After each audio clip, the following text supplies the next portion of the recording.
Oh guys, welcome back to our channel. This is Father Joel. Samahan niyo ako sa aking pag-iikot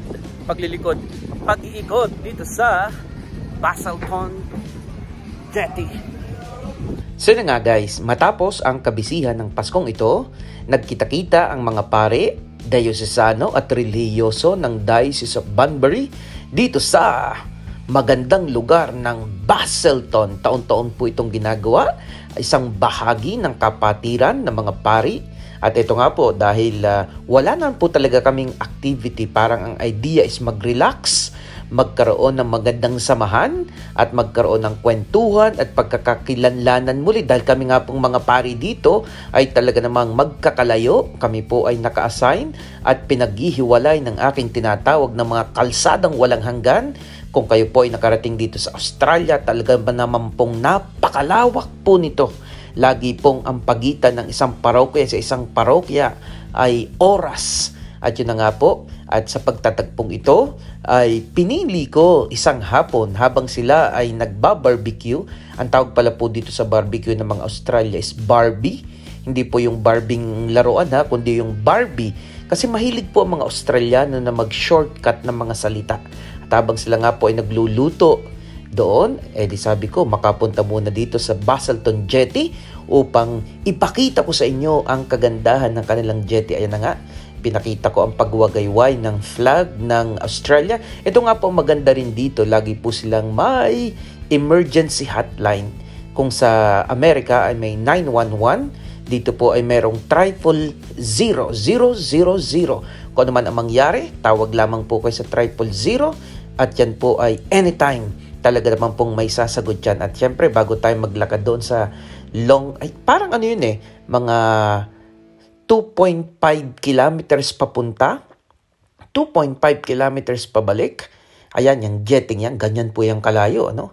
At if I'm not mistaken, kung sa mga taga Basalton at mga Pilipino na nakakaintindi ng aking vlog, correct me if I'm wrong. At yun na nga po, pwede kayong maglakad o di kaya naman ay pwede kayong sumakay ng tren na yan. Pero syempre, kaya nga po tayo ay nagka-count ng ating steps for the 10,000 steps. Lakad po ang pinili natin. Besides, wala po tayong pera na pambayad. Kaya kita nyo naman, ganyang kaganda ang dagat nila. Yan nga po. Dito rin po, araw-araw ay maraming nagkakaroon ng paglalakad. At higit sa lahat, may naliligo at nagpe-fishing. At kita nyo naman po, may crab gauge pa. Yun na nga po. 2 beses na rin ako napasama sa crabbing. Yan, basahin muna natin ito. We've drawn a line into the sea, but the sea will do what the sea will do. Ibig sabihin po niyan, ang tao kuminsan ay gustong turuan ang kalikasan, pero sa bandang huli, kalikasan pa rin ang mananaig. Sabi nga po, gusto man nating baguhin ang landscape ng karagatan o ng dagat o ng ano paman, pero sa bandang huli, magtatagumpay pa rin ang kalikasan. Yun na nga po, may defibrillator. Yan din naman po maganda dito sa Australia. Ayan, kung may emergency, halos lahat po ng mga public places, lalo tigit ang mga gantong mga pinupuntahan ng maraming tao, lagi pong may ganyan. Kasi nga po, number 1 priority lagi sa kanila ang health. By the way, sinasabi ko nga kanina, ako po ay nakasama sa crabbing at pinakikita ko din sa inyo yung mga sizes. Pagka po malaki ang nakuha mo, okay. Pero pag maliit, ibalik mo sa dagat. Ganon din po yung mga isda.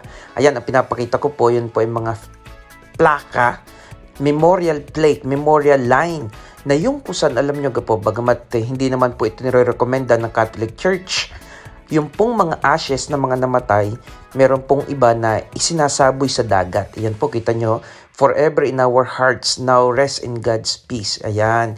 Dito po nila inilalagay. Anyway, kanya-kanya po yung pananampalataya, paniniwala. Pero syempre, sa ating po mga Katoliko, ang mga ashes hindi po natin inilalagay dapat kung saan-saan lamang o itinatapon sa dagat. Dapat po ito ay inililibing. Actually, hindi nga po dapat itinitigil sa inyong bahay.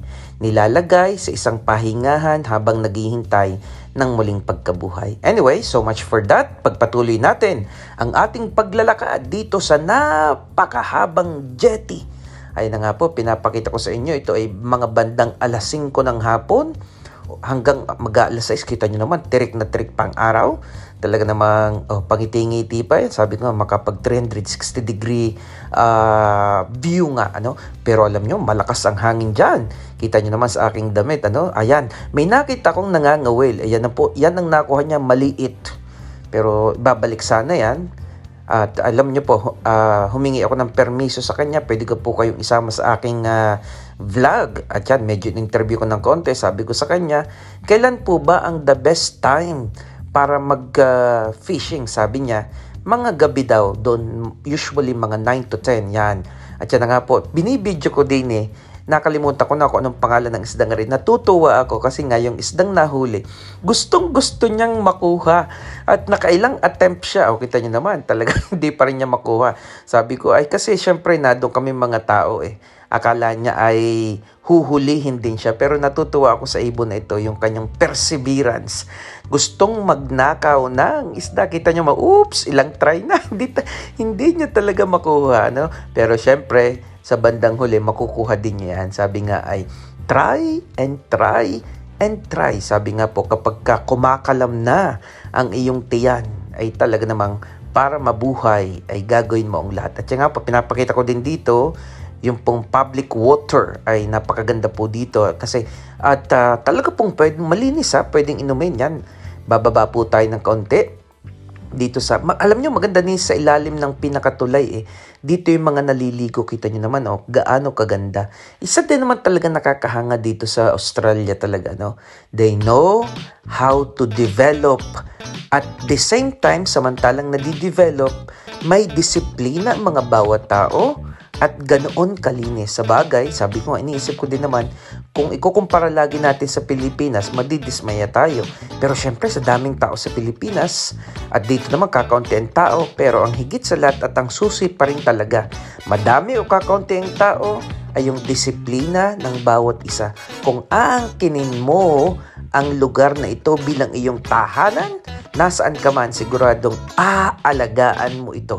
At ito nga po si Padre Joel, takbon-takbon ako dahil nag-text na si Padre Job at nag-text na sila, luto na doon pagkain. Hanggang sa muli at salamat sa pagtutok sa ating mga vlog. God bless!